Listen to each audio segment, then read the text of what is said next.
Isaac Curl and his defense and Donovan Mitchell doing what he's doing right now. But given how they kind of started off this season, are you surprised by the run that they're making right now? I mean, when December 15th hit and the injury announcement for Evan Mobley and Darius Garland hit the news, I feel like everybody was a little shocked and trying to figure out where they're going to end up. But when you look at the camaraderie of this team, when you go into the locker room and see the joy that these guys play with, it's not a surprise that they have come together and been able to have success as much as they had. And especially during this last stretch of 18 games when they've been 14-4, last 19 games where they've been 15-4. You've seen that this team has been on a stretch where they've had decently low opponents, but you also see that they've been able to take out teams like the Milwaukee Bucks and the Clippers, who are highly rated as well. Is that the most signature win during this win streak? Is that one against Milwaukee? Because I think we were on an 8 game win streak when we went into Milwaukee, and unfortunately, Milwaukee is just a tough place to play, and unfortunately, the Cavs went in there and couldn't get it done. They did lead at times in that game, but they allowed Milwaukee to come back. So that's a tough place to play, but I definitely do feel like it was a signature win, on that road trip and just beating Milwaukee. So far they split the series, the season series, excuse me, 2 games to 2. So I think that's a good thing, going up against the, class of the NBA. What are your thoughts about games like that back to back against the same team? I kind of hate that. I'm actually a fan. Being a Really? baseball guy, yeah, you get like a season little baseball series. You're in the same city, especially if you're traveling. You get to actually explore a city rather than having to be jumping from city to city. But yeah, I do agree with you though. That Milwaukee win was a big one, especially after the Cavs beat them by 40 at home, and then Hmm. traveling to Milwaukee and losing to now having Giannis back in the roster and in the rotation for the Bucks, and then having to come back and face the same team and actually putting a good little bit on them and seeing how they've been able to come back and adjust to adversity over this stretch. Hmm. Did Giannis not playing that game because of load management? Nah, so he had a right shoulder contusion when they beat them by 40 at in Cleveland. Hmm. And that just goes to show how much this team, how much Milwaukee, relies on him because, you lost without, I mean, obviously going onto the road is a tough thing, but, going in there without your superstar and things of that nature. So, it made it doubly difficult. But, for the Cavs to be able to beat them by 40, it just goes to show, how important, Giannis is to his team and also the NBA, because ESPN was in town for that game. And I'm sure ESPN, was like, man, why did we choose this game? But it is what it is. I mean, the TV schedule comes out, in advance. So there was nothing that they could do. But I'm sure ESPN hated that game went the way that it did go. So, But it is I what it think is. the not to cut you off, but I think the Cavs loved it. Like you got to see them on full display, and Mhm. actually got to see the defensive pressure that they were able to put on a Damian Lillard that caused that disruption. Like you saw Isaac Okoro and Dean Wade put on a showcase against Chris Middleton and Damian Lillard, who are both all-star caliber players, as we know that Damian Lillard has been selected as an all-star starter for this year. So not to discredit them, but to say that Giannis wasn't there and then being able to also diminish the greatness of those two, it showed a lot for the Cavs who haven't really been getting a whole lot of coverage on ESPN platforms like that. So I think the Cavs needed that. Now I think the league's kind of on notice. Hmm. Why do you think they haven't been getting the coverage? I mean, this team was a playoff team last year. Obviously the playoffs did not go how, we wanted them to go as a gentleman's sweep. But, why aren't they getting a little bit more credit for how they finished last year?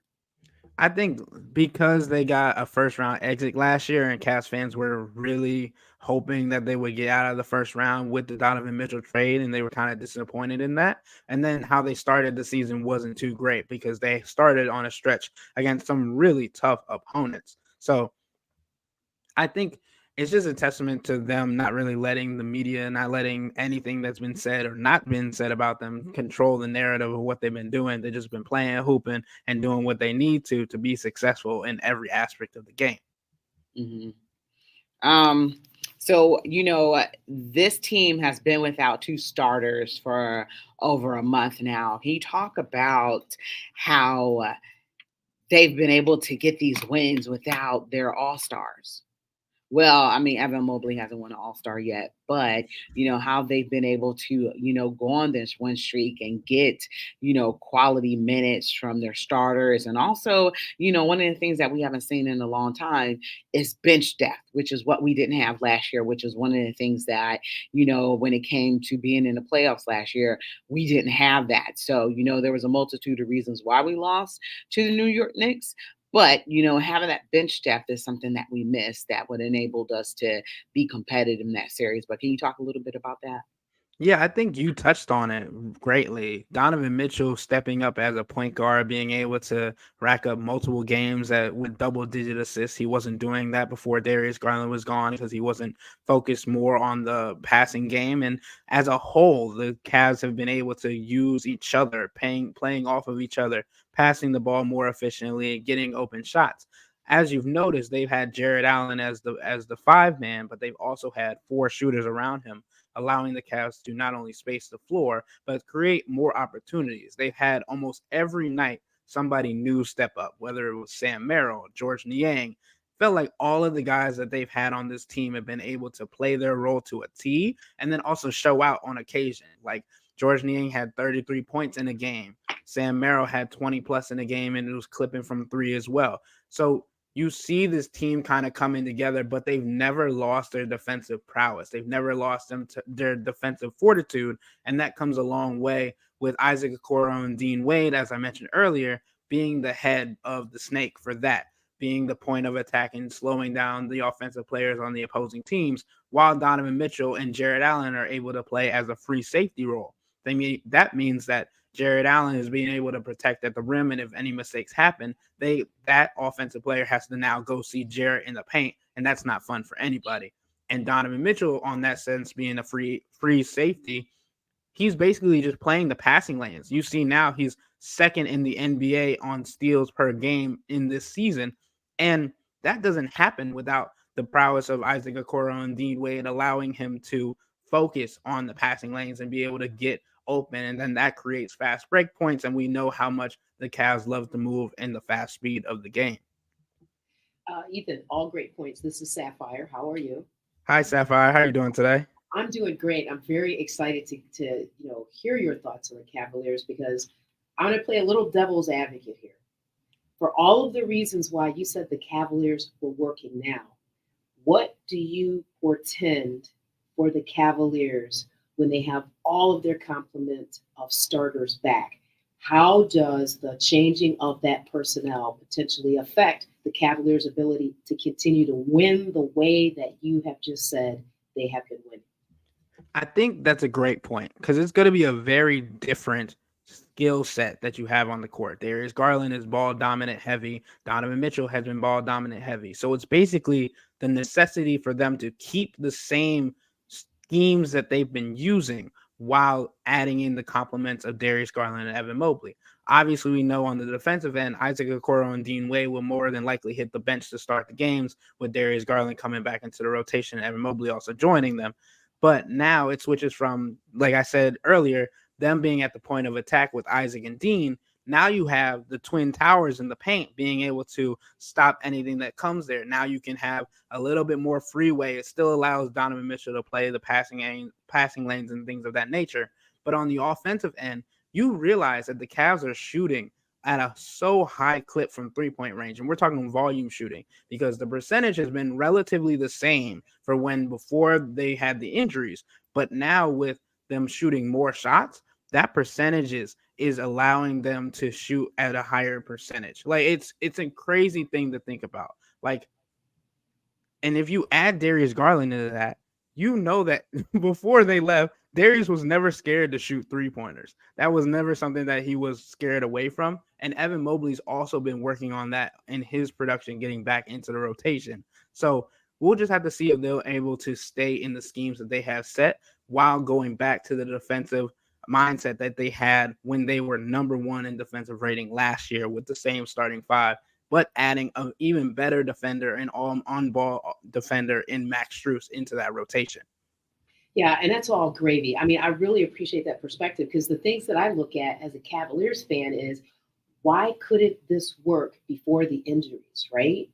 Like, and I have a penchant for Evan Mobley being a 7-footer out there shooting trifectas. I'm old school and it is uncomfortable. Those are my issues. I'm gonna tell you right now, my issues. So I worry about that tandem in the paint and the impact of pretty much like you said, Jared Allen has had free range, and we see how that plays to his strengths. So the other side of that question is, to your point, the shooters, which can sort of offset and that I don't know how to put it, but for the interior game to work, we need the exterior shooting. My guy has always been Sam Merrill. What do you think? How do you think JB is going to utilize even Sam after we get, again, our full complement of starters back?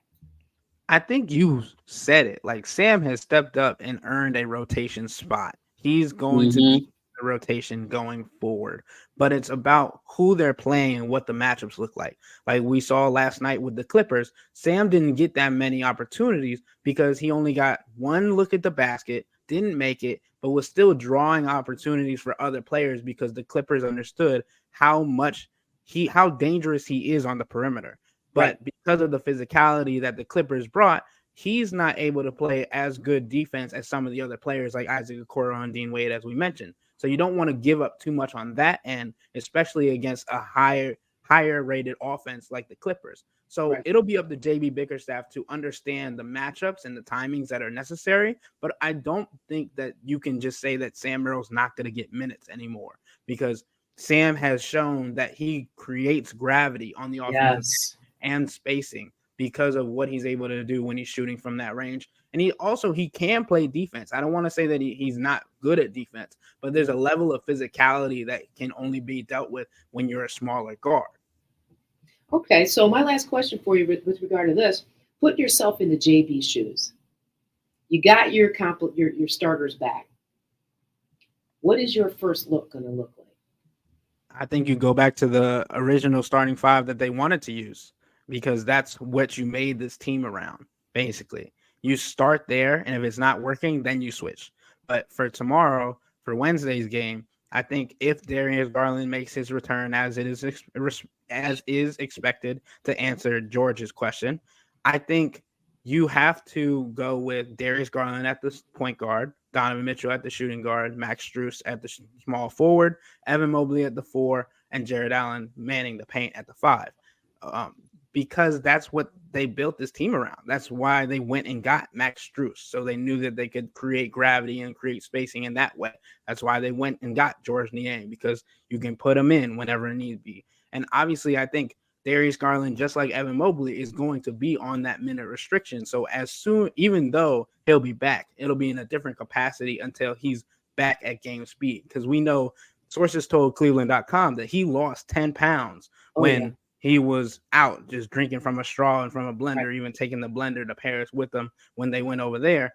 So he's been able to get some of that weight back, but that's also an acclimation process and being able to help him get back into the game speed. And I think having the confidence in the players that we've seen over the stretch without them is also going to help him as well.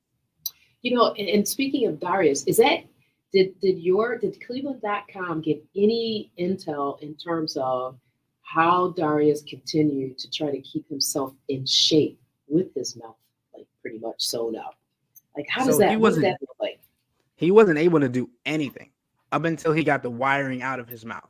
He wasn't able to do any physical activity because you have to watch your calorie intake, and you also have to watch what he's being able to consume. So for that month, that's why it's taken Darius a little bit longer than Evan Mobley to get back, because as soon as Evan Mobley got his surgery and we got on the crunches, it was like, oh, okay, I can feel better like this. I can start doing some more things. He didn't have the let's say he didn't have the setbacks of I have to wait until I can start eating again naturally, which is a whole different ball game, which is what Darius was dealing with. So now that he's been able to get back into the practice facility, he's been able to put up shots before games, been started to get his conditioning and things right. And most importantly, he's been able to eat the food that has sustained him to be a high level player before the injury. So now that he's coming back, it's like, all right, are you physically ready to be back? And let's see that and let's test that and those kinds of things. Right? How does his body look to you? And I mean that professionally, right? How does his body look to you now versus before he had to go out? He looks healthy. He looks healthy. He looks happy. He looks ready to go. I think he looks hungry, if not to be ironic, but he looks like he's ready to go and gearing up to get back onto the court. Yeah, I'm scared about the 10-pound weight loss because he's already a slim figure as it is. So I'm like, he needs to put that weight on and then a couple pounds extra. Ethan, we got to go to break right quick. Do you mind sticking around with us for a little bit after we come back from break? No worries at all. And to be mentioned, Darius did put the weight back on. It's just about maintaining it. Okay. All right. So we had a question for you from one of our listeners, but you already did, outline that. And it was, when should we expect Darius Garland back in the rotation after Evan Mobley played last night? And you said that he's going to be back tomorrow. So, all right, we're going to go ahead and take a break. You're listening to Her in the Huddle on WOVU 95.9 FM. We'll be right back. My bad. I distracted you when we first started. I'm gonna let him know that. What you talking about? When we first started, you were. I distracted you. I was talking. No, you didn't. Okay. But you don't got to tell him anything. Something was wrong with the system. It wasn't. I don't know why I wasn't playing the commercial. We were playing our commercial to air, so that didn't happen before. Can I get into the room? I'm on mute. Oh yeah, you in the room now. Why am I? You can't see me. I don't see the comments. There we are. Yeah. Okay. Yeah, I just got you on mute because we'll get that And I echo muted or too. whatever. So Do you like my questions? yeah, it was good. Wish I could go for the game. In fact, You can always ask Delvin. WOVU 95.9 FM. He might let you. Urge our community, everyone that's listening, please, if you have any information, please call 855 BCI Ohio. That's 855 BCI Ohio. Tips can also be I should do whole training. Stephen Halton about his murder. That's what he was supposed to send to me. He's so sad. He was a nice looking young man. Is too. that athlete that got killed? Hmm. Is that athlete that got killed? You were saying a few weeks ago?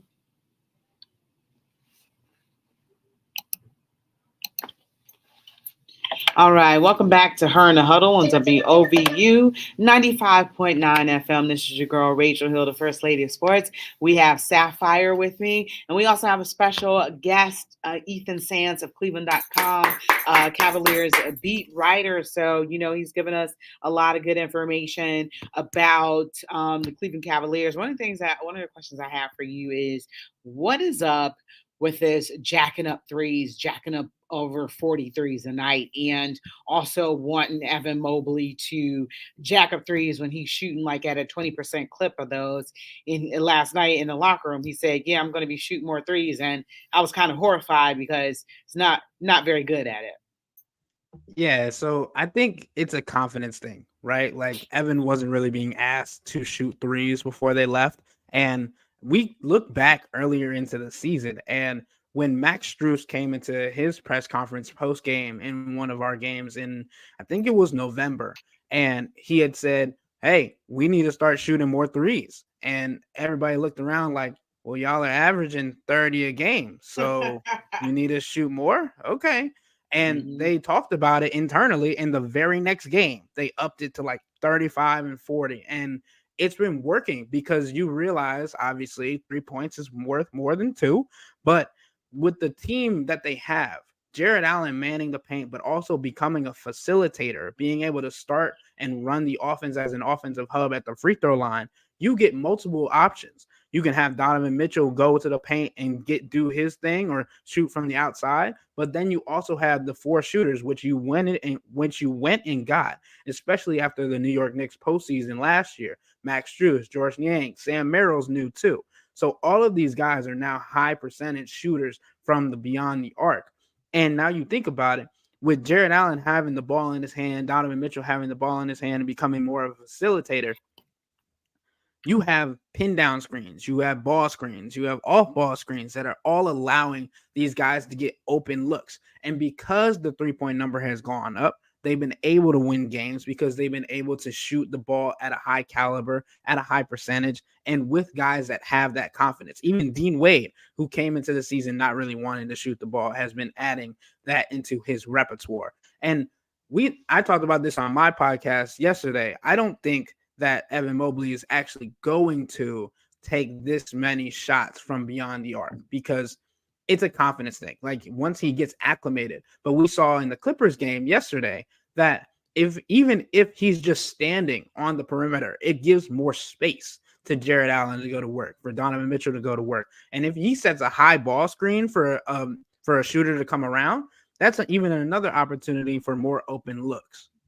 Yeah, one of our audience members said, I'm not a fan of a big guy Mobley shooting threes. Play him in the block. Boom. You live and die with the gunning of three pointers. Bring it, George. And we're not Golden State. Bring so it, I just George. added that part. We're not Golden State. And then too, the George points, and then Ethan, like, what's wrong with the nice old fashioned up fake, and drive it to the hole?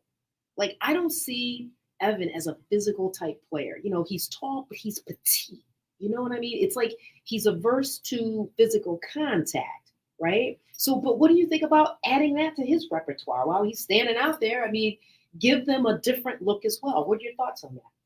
Yeah, I definitely think that's an option. I think just allowing him to get out there and look out there and see what the percentages are for him, it's going to allow him to add different moves. Like you've seen Isaac Okoro, who's known as a 3-and-D kind of guy, is mainly when he's in the corner, he'll get the ball, pump fake, and go to the rack and dish it out for another guy to go. And I think that's just another opportunity for Evan Mobley as well. So I don't think he won't shoot the threes. I just don't think he's going to do it as much as JB Bickerstaff might have wanted him to. And also, like, you got to think there's coach speak. Like JB could just have been protecting his guy and saying like, oh yeah, we have confidence in him to do that, even though that might not actually be in their game plan. Does that, I'm just now being a chick right now. Does that happen often where players are out there doing their own thing? Like clearly the coach is not comfortable with or doesn't see that there's a benefit to the team. How often do you think that happens? No, there's a lot of communication going on between them. Like they know what they need to do and they know what schemes are working. It's just about being able to, like, talking to the media and talking internally are two different things. Like you can say some things and then you can say things internally that aren't saying the same thing, but you can also be like protecting your player when you're talking to the media. And I think that's what's most important for JB and keeping the morale of this team high. Like this team has been playing off the camaraderie and the joy that they've created, and you don't want to create any tension at all with that or any doubt in a player's mind, especially when they're coming back from injury. Let me ask you about this Tristan Thompson suspension. What are your thoughts about that? You know, there's been a lot of talk that he cheats on everything, and why was he taking supplements to average 3 points? Why was he taking steroids? So, what are your thoughts about what happened? Like, was this something he was taking on purpose, or has it came out that this was something that was prescribed, but they didn't know about the specific drugs that were included in that he would test positive?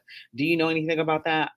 So all I know is that he was the one to announce it to the team before the actual news came out. And he mentioned that, and the Cavs mentioned that they were going to stand behind him. A lot of guys have made mistakes in their career. I know that Joakim Noah made the same mistake and got 20 games with this for the same drug that Tristan Thompson tested positive for this year in 2017. So it's basically just allowing the Cavs to recognize that there are mistakes that can be made in the game. But as a leader, I don't think it's dwindled or diminished any of Tristan's leadership prowess at all. It's just he's not going to be on the sidelines or on the court for the games or after the games or anything like that, but he's still able to travel with the team, participate in practice and those things.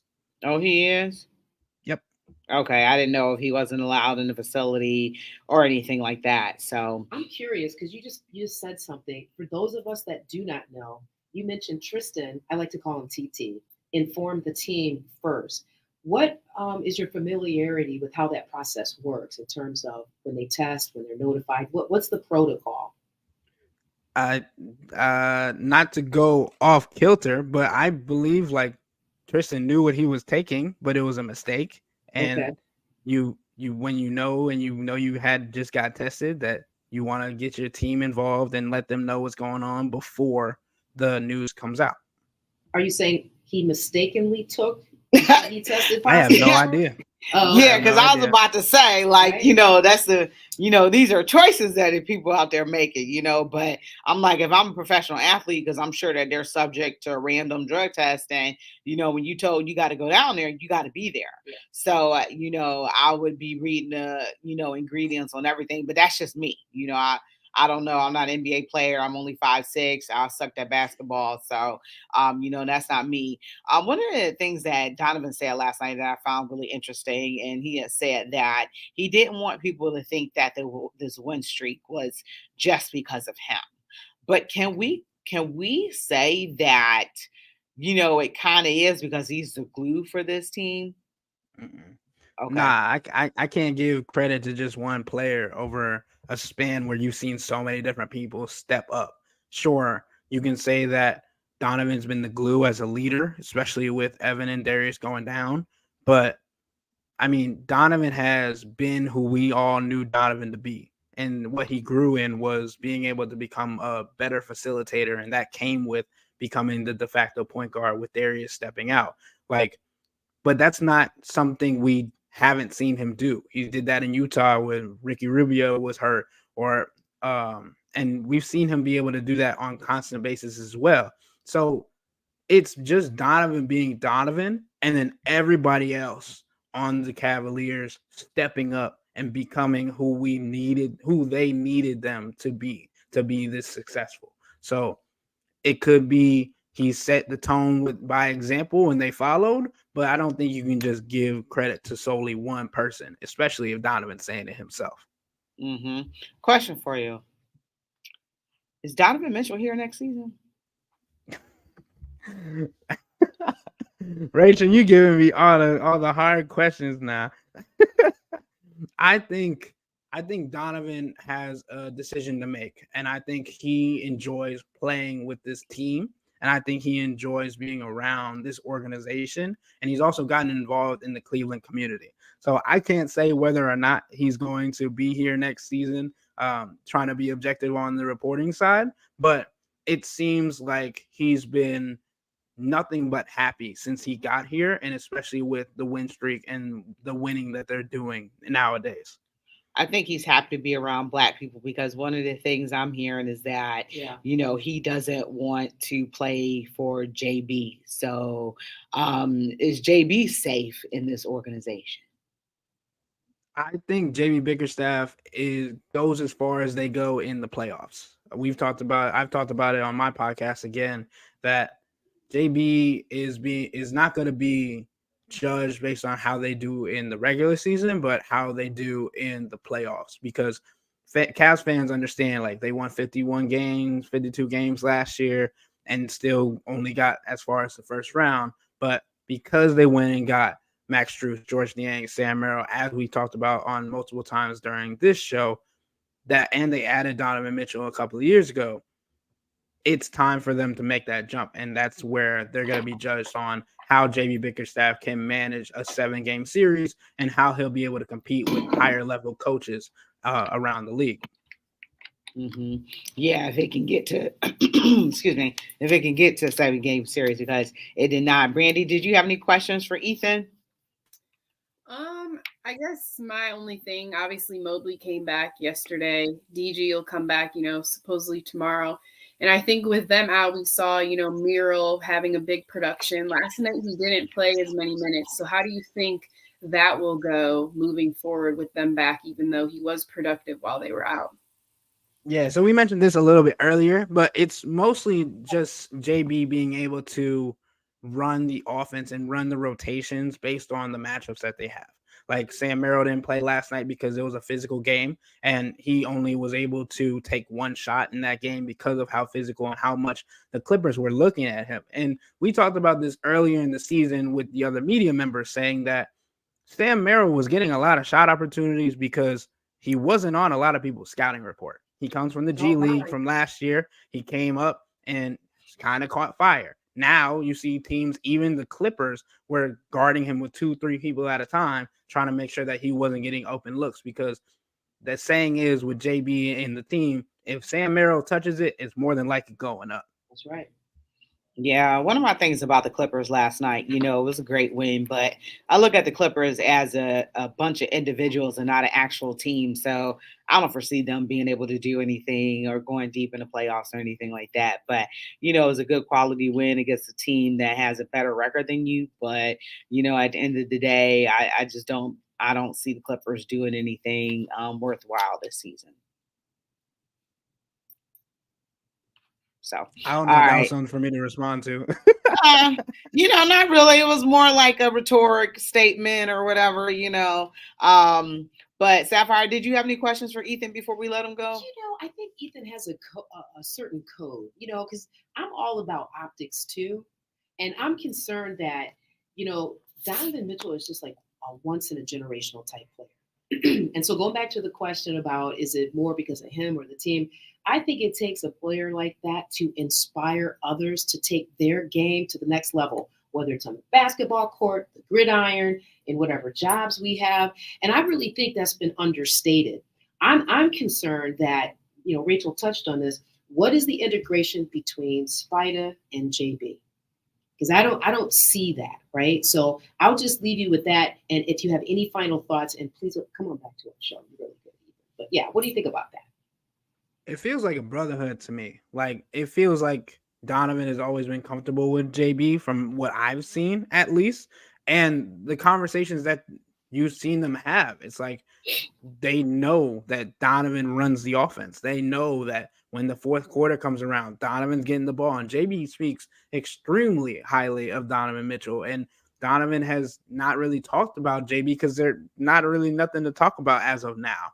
Like you just got to figure out when they get into those closer series, like we talk about those 7-game series. Hopefully, they can stay within the six rankings of the Eastern Conference and avoid the play-in tournament because that is a gauntlet as we've seen in the past. And I think the only team that's really gotten through the whole gauntlet is Miami Heat last year.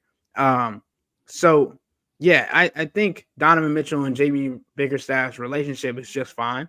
I think it's very business, and they've been able to grow that relationship, especially when they went to Paris as a group and getting to know each other. I remember Donovan Mitchell talking about he was sitting in a room with a bunch of the guys, and they were just talking about the best point guards in the league, the best point guards out of New York, all of these like random stuff, just enjoying each other's company. And I think that's a big thing. Like when this season started, there were so many new pieces that you didn't really know how they were going to fit. But now over time, you've gotten to see the Cavs not only grow as a unit on the court, but you've also gotten to see their joy grow. Like they're having just so much fun in the locker room. There's every time we step into the locker room, I got to watch my step because there's usually ice on the floor from celebrating after wins. It's a great thing to see because you look around the league, you look at Miami Heat getting rid of Kyle Lowry because he wanted to start and there wasn't a spot for him to start. You see, you look across the bay for Golden State Warriors and Jonathan Kuminga and the arguments that they have. You've never heard, not this season at least, those kind of stories internally when it comes to the Cavs, when it comes to management, when it comes to anything of that nature. It just feels like this group enjoys playing with each other and wants to be around each other on the most of an occasion. You mentioned something because we're gonna let you go. We're up against it for the break too. What were your thoughts about the in-season tournament? Did you like it at all? Yeah, I thought it was great. I thought it brought a lot I of hated attention. it. I hated it. I thought it was stupid because I'm like, you already play a season. What do you play a season for? What do you need a tournament inside the season when you already play a tournament? Ratings. I mean, I think you got to see the competitiveness of just like what it looks like for teams to know that something's at stake. It doesn't matter if it's $5,000. It doesn't mean if it's a trophy that you can put in a trophy case. Like I felt like you could see the tension in each game. You could see like the playoff atmosphere come alive. I kind of like the jerseys. I didn't really like the courts. That's a whole different conversation. But these teams, like you saw the Lakers hung a banner for the tournament. Like some teams took it more corny. seriously than others. It's corny. But some teams took it more serious than others, and you really just got to look at like what creates gravity for not only the fans but also the team and what can bring a team together. And I also liked how it kind of challenged the late game rules because you knew the point differential kind of mattered, and during the ending of most games you want to hold the ball or whatever. I liked seeing people get chippy when somebody slammed the dunk in at the end because they needed to get their point differential up. That's just, to me, that's competition and wanting to get as many points on the board. Yeah. I got, one of the reasons why I didn't like it either is that the Cavs went 3-1 in the tournament and didn't advance. So I kind of didn't understand that concept. Can't lose. I guess so. Clear hearts, can't lose. All right, Ethan, we want to thank you so much for being on the show. How can people get at you? And thank you for your time. I know we went way over what I originally asked you, but how can people get at you? How can they read you? For sure. No worries. So I write for Cleveland.com. You can follow us, Cleveland.com/Cavs. You can follow me on all social media at EJ Elite One. That's me on all platforms when it comes to Twitter, Instagram, LinkedIn, you name it. And you can also tune into my podcast, the Wine and Gold Talk podcast with Cleveland.com, and we'll give you daily insight on 5 days of the week. And I got to go get ready to record that now. Okay, thank you so much, Thank Ethan. you, We Ethan. appreciate you. Thank Appreciate you you. for getting in the huddle with us. All right, guys, we got to go ahead and take a break. You've been listening to Her in the Huddle on WOVU 95.9 FM. We'll be right back.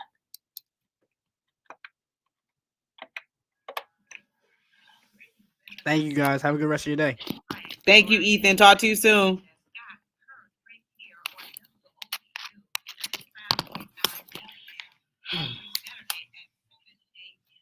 How long is this break? Is this the only one? I can play another one.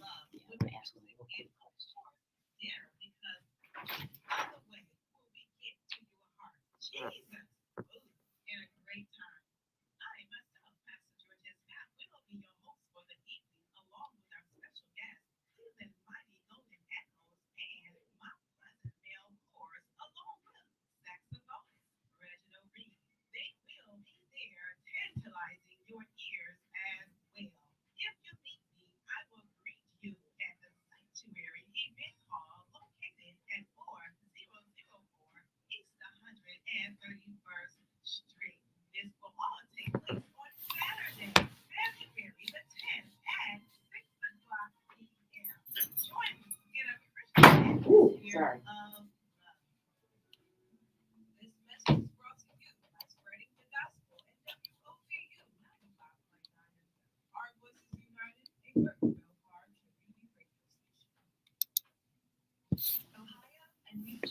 See these things right here. I'm gonna get some of these too. They're sound dampeners. I'm gonna get a couple of these.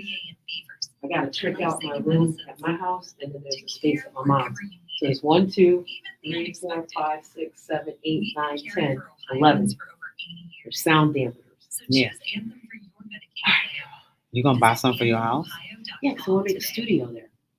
This was brought to you by Anthony Our voices unite. Bell Car Community Radio.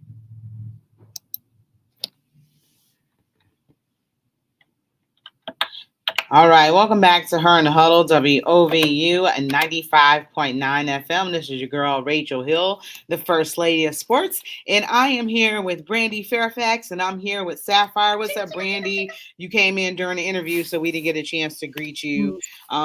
with Ethan. So that was an excellent interview with Ethan. Lots of great information about the Cavs. We've been talking Browns a lot, but there is, a basketball team in this city as well that we gotta, show and give some love to, and they're doing really well. We also talk about them when they're doing poorly too, but got to give the Cleveland Cavaliers some love. So thank you so much to Ethan for being on here and spitting that knowledge. Really great insight about the Cavs. So one of the things is I want to go back to the Browns. Yesterday, Brandy, we talked about the AFC Championship game and the NFC Championship game. But one of the things I wanted to talk about that what happened was it had broke Wednesday morning of last week, and our last show is Tuesday of the week, and that was the firing of the Browns coaching staff. Some of the coaches of the coaching staff, Stump Mitchell, TC. I forgot what TC's last name was, and offensive coordinator Alex Van Pelt. So, what are some of your thoughts about those firings that took place? I think the one that surprised me most was Van Pelt. I think, a lot of people liked him last season. I think certain games we didn't know who was calling the offensive plays, but I think the games that Van Pelt was calling them, that you can notice that in the games compared to when Stefanski was calling the plays. So him, I was definitely most surprised about. Obviously, the news broke that we have Ken Dorsey now from Buffalo.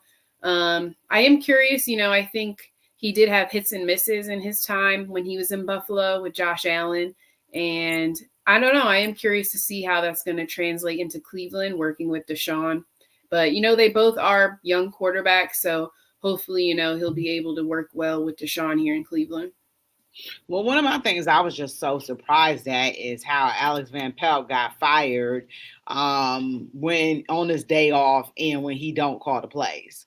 So, I was just a little bit in disbelief at that. But, what I've been hearing is that, him and Deshaun Watson didn't see eye to eye. And, you have a franchise quarterback. So, who are you going to retain? Are you going to retain your franchise quarterback, or are you going to retain your offensive coordinator who doesn't call the plays anyway? So, what purpose does he really serve? But, I was a little bit surprised by the Ken Dorsey hiring as well.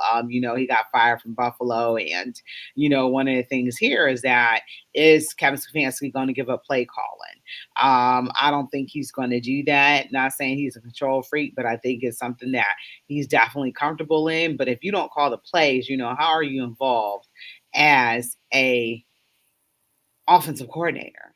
That's one of the things that I kind of don't understand. And, maybe we need to get Irie back on to help make some sense of all of that. But, I really don't understand the offensive coordinator role when you're not calling plays or anything like that. So I don't know. But I was kind of taken aback by the Dorsey,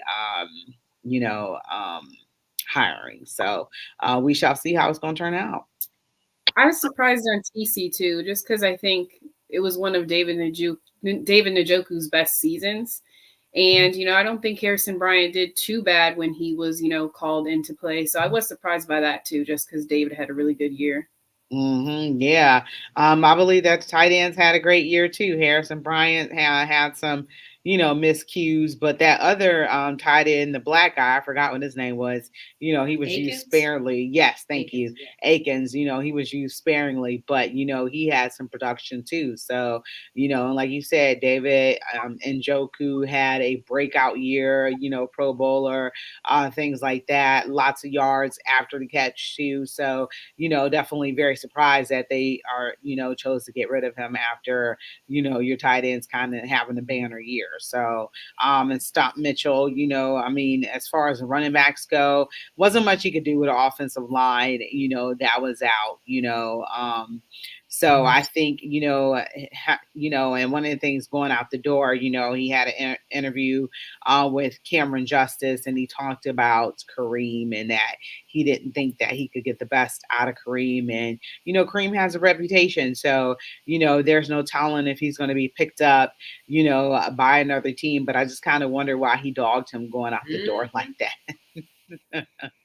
I was a little surprised by that. So, we'll definitely see what happens with Kareem next. But And Brandy, I wanted to ask you this.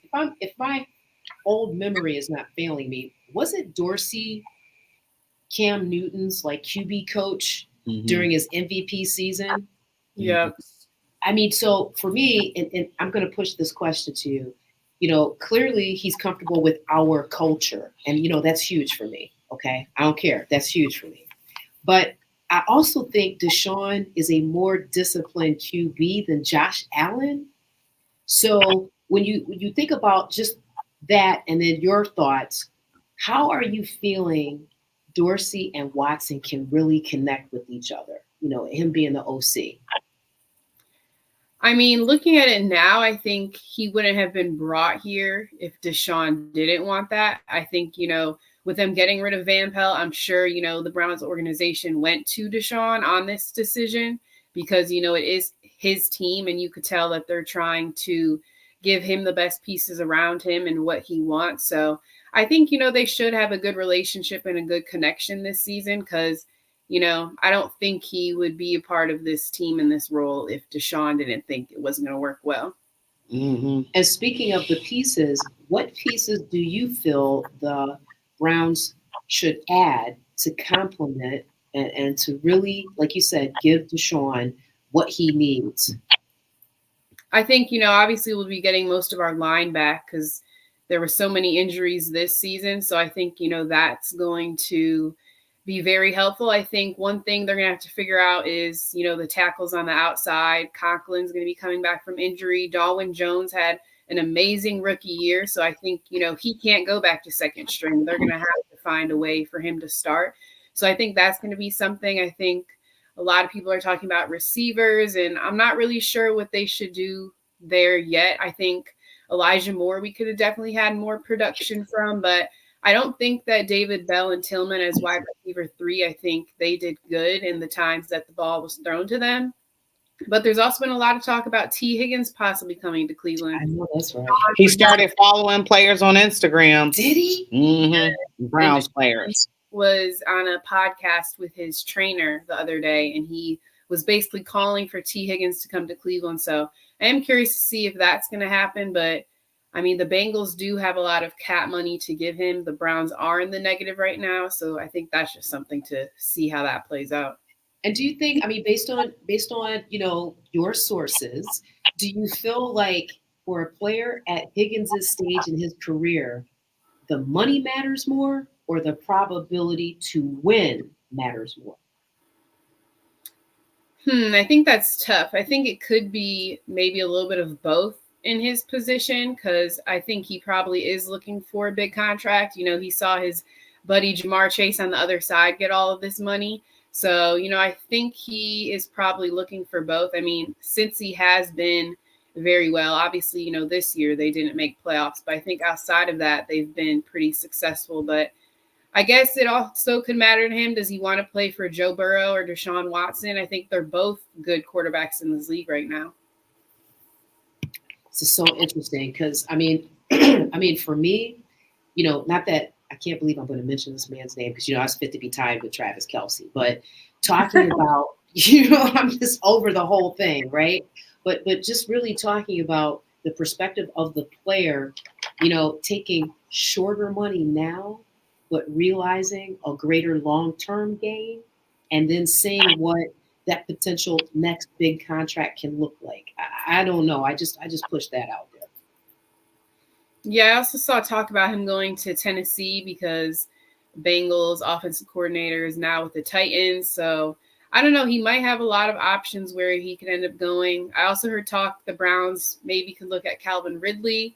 Personally, I think I'd rather have T. Higgins over Calvin Ridley, but that's just I would go T. Higgins, and then of course this is unrealistic. Mike Evans, and then we can talk Kyle Ridley. Yeah, right. Yeah, because Deshaun Watson definitely needs some weapons to throw to because it's atrocious. They were able to have some. Remember a couple years ago where they had like 7 receiving touchdowns all season long, or it was something, ridiculous that they had no receiving touchdowns. So, it was an improvement this year, but, you gotta, you went and got a franchise quarterback. You gotta have somebody for him to throw the ball to. And the name ain't Harris Bryant. God bless you. Project is over. And George says, I'm going to use the word franchise tag. That's what I think the Bengals will use this scenario as possible. So, yeah, he might not go anywhere, but, it was wishful thinking. Yeah. I think the one thing over the past few seasons, we've obviously been more of a run team, but I think we saw with Joe Flacco, he was throwing like 40 times a game. So I think moving forward, we might kind of be even with the snaps of throwing and running. So we definitely need good weapons to throw to. That would be great. I mean, I thought in the games where we did have a more balanced offensive attack between the pass and the rush, I thought the game was so much more, it's like streamlined. It was so much more comfortable to watch because you knew we had these weapons used together. Man, I just, they were fleeting moments, but yeah, I totally agree with what you're saying. I had a question for y'all and I just forgot it. So I'm curious, young Brandy. Did you look at the new schedule for 2024? I did. Ooh, it's a tough schedule. Right, because I mean, refresh me. Like, what are you thinking? Just eyeballing the surface. This is nothing where we're gonna cut our palm and do the omerta. But what do you see in terms of the Browns' records, given what we have in this moment, right? Our potential to get our starting lineman back. What did you see the schedule look like for this upcoming season? I think a lot of the games could go either way. We have other divisions that we're playing, like Dallas Cowboys. We playing the Chiefs, and we see the Chiefs are in the Super Bowl. They've been to the championship, years in a row now. So I think a lot of those games will be tough, and maybe some of those will be able to sneak out. I think we play the Dolphins too, so all these games are going to be pretty hard. But I think, with our pieces back, I think maybe we could land around the same record that we had this season, but I think it's going to be hard. I also think, it depends on when we can get Nick Chubb back and if he's going to be that same Nick Chubb that we've seen. Have you heard anything about his rehabilitation, where he's at with it? No, I haven't heard too much. So I don't know. I think they're going to try and maybe keep quiet on when he's going to be able to return. And I also don't really know if they know that at this point. Yeah, you mentioned some of the opponents. We got Dallas and the Chiefs at home, and what did we go 8-1 at home this year? Yeah, something. Well, that would be 7. Or no, I guess would be 7-1 or 9. We had 9 home games this year. 8-1. We might have a lot of primetime games. I guess that's the one good thing. What'd you say? Primetime. We might have a lot of primetime games with those opponents. Yeah, and subject to flexing too. But I'm on Rachel's where she's at. We have to win the home games. That's it. Like, I mean, what I saw last weekend between Travis and Patrick, dogging Tucker, the Ravens kicker, bullying. I mean, Tucker. like that. You have to have a mindset at home that those things are not going to stand. Like, yeah, it was like they were in Kansas City, right? Yeah, but I'm just like, go pick on somebody your own size. Justin Tucker ain't even 6 feet tall. Go pick on somebody your own size. But you notice they didn't do that. They tried to get in the kicker's head of all people. It's always Kelsey. It's like he can't let Patrick do his own thing. He's got to be the defender, the captain, saver person. It's just to me, it takes away from the game. All this hype around him and his girlfriend. It's so taken away from the game. I can't believe they threw his helmet. And his kickstand, his little tripod. Right. A couple of times. Patrick did it, then Kelsey did it. It's crazy. Them some bad dudes, man. That's a no situation. So, Brandy, because we're not having a Super Bowl show, who is your pick to win the Super Bowl? Who's tough, but I'm going to roll with the 49ers here. I think if they find a way to shut down Kelsey, I think, that's going to be a big piece of it. Obviously, we've seen this whole season, especially at receiver, the Chiefs have struggled. And I think on the opposite side, the 49ers have a lot of weapons on their offense. So I think that's going to come in handy with their play calling, and their defense has been strong for the past few years. So I'm going to go with them. I mean, for me, I agree with everything you're saying. I'm just taking the Niners because I'm over KC, but I would like to see the Niners D-line get to Patrick Mahomes. That's the key matchup that I'm looking at. Nobody can get to that dude. I don't man. know. I mean, It's just crazy. He's had a nice run. I will agree, but maybe it's time, right? He always Man. finds a way to sneak out. Yeah, man, that escapability. He better than Houdini. Yes, he And is. usually Lamar got escapability like that, but that wasn't happening against the Kansas City Chiefs. That defense of Kansas City. So, I think that they might be able to get into San Francisco's head and, I think that they might be able to do some things and, contain them a little bit. Brock Purdy can be rattled a little bit as well, too. And you saw that, obviously, he brought that team back. He brought San Fran back, but, you can get to him. I believe if you can get to him early, he's still a young player because last year was his first year in the league, right? Mhm. So he's still a young player. Him playing in the Super Bowl is kind of a big deal. You go against this veteran team and no telling, what the players might do, to him right before the game and get in his head and stuff like that. So, you never know what might happen. This might be a home game a little bit for the 49ers since LA is not LA, but Las Vegas is so close to California now.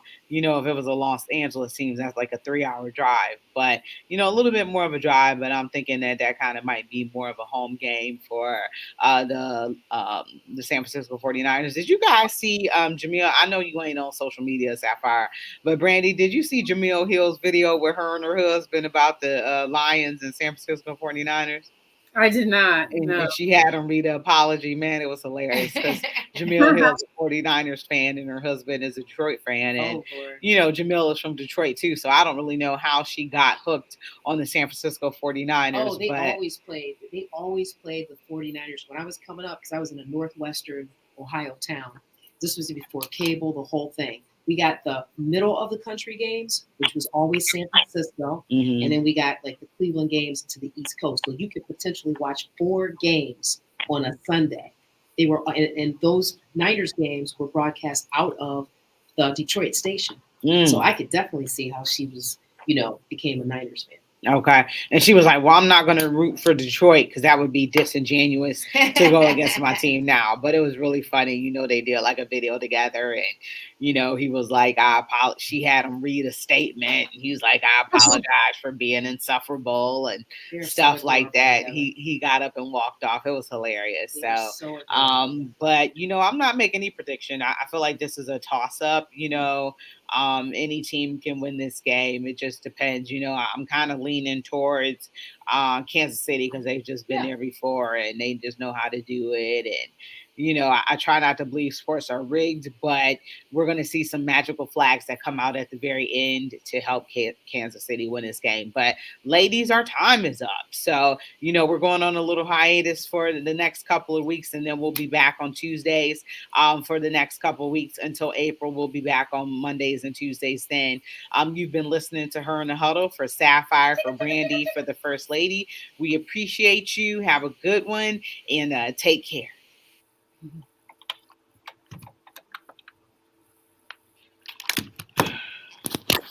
All right, Brandy, we'll talk to you later. We'll see you in a couple weeks. Yep, sounds good. Talk to you guys soon.